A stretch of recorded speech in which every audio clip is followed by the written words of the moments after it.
दूसरी सुबह जमींदार, मुनीम और दो आदमी जिनके हाथ में लाठी थी, चारों लोग रामू के घर की ओर चलते हैं। जैसे ही रामू के घर के पास पहुंचते हैं तो जमींदार और दोनों लोग थोड़ी दूर रुक जाते हैं। अरे रामू भैया, बाहर निकलो, मैं पास ही के गांव से आया हूँ। जरूर, जमींदार होगा। मैं आज गेट खोलूंगा ही नहीं। मैं तुम्हारी ससुराल से आया हूँ। तुम्हारे ससुर साहब ने तुम्हारे लिए कुछ रुपए और कुछ आभूषण भेजे हैं, क्योंकि बुढ़ापे की वजह से उनसे यहाँ तक आने की नहीं बन पा रही थी, इस वजह से उन्होंने मुझे भेजा है। इतना सुन रामू के मन में लालच आ जाता है और वे फटाक से गेट खोल देता है। कहाँ है पैसे और धन? क्या तुम्हारा ही नाम रामू है? हाँ, मेरा ही नाम रामू है। कहाँ है धन?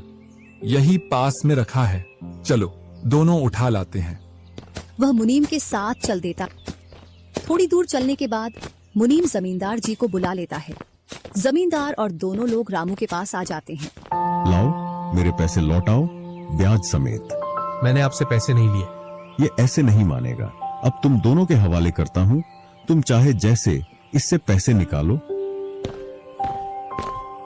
और दोनों आदमी रामू को लठ से मारते हैं। रामू चिल्लाता हुआ, अरे भाई रुको, अरे भाई रुको, मत मारो, अरे भाई रुको, मत मारो।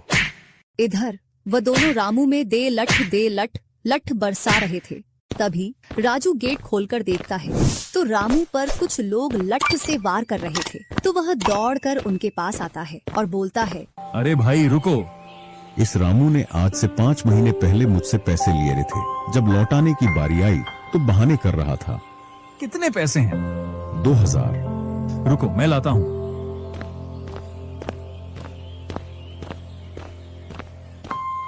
राजू रुपए लाकर जमींदार को देता है और जमींदार और उसके साथी वहां से चले जाते हैं। इधर रामू भी अपने घर में चला जाता है और राजू भी।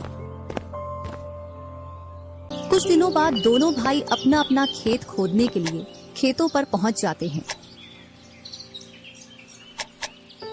इधर खेत खोदते खोदते राजू दौड़ते हुए रामू के पास आता है और बोलता है, देखो मुझे खेत में क्या मिला है। राजू के हाथ में हीरा देखकर रामू के मन में लालच आ जाता है और वह मन ही मन सोचता है, इसके खेत में तो और भी हीरा हो सकते हैं। क्यों ना मैं इसको मेरा वाला खेत दे दूं और इसका खेत में रख लूं, जिससे मेरे पास भी बहुत सारे हीरे हो जाएंगे। मैं क्या बोल रहा था, क्यों ना तू मेरे वाले खेत पर फसल कर ले और मैं तेरे वाले पर। इतने दिनों से तू कम जगह पर कर रहा था। और रामू राजू वाले हिस्से को खोदने लग जाता है।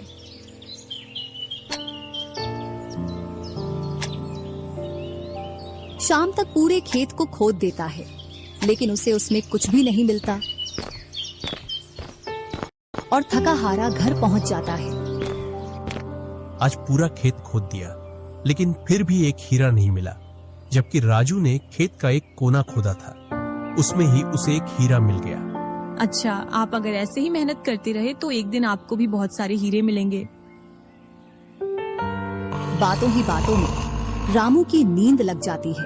तब वह बोलता है, आज जैसी नींद मुझे कभी नहीं आई।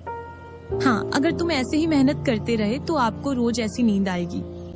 और रामू उसे वर्ष राजू की तरह अपने खेतों में मेहनत करता है और दोनों की फसलें बराबर निकलती हैं, जिससे रामू के चेहरे पर अलग ही चमक दिखती है।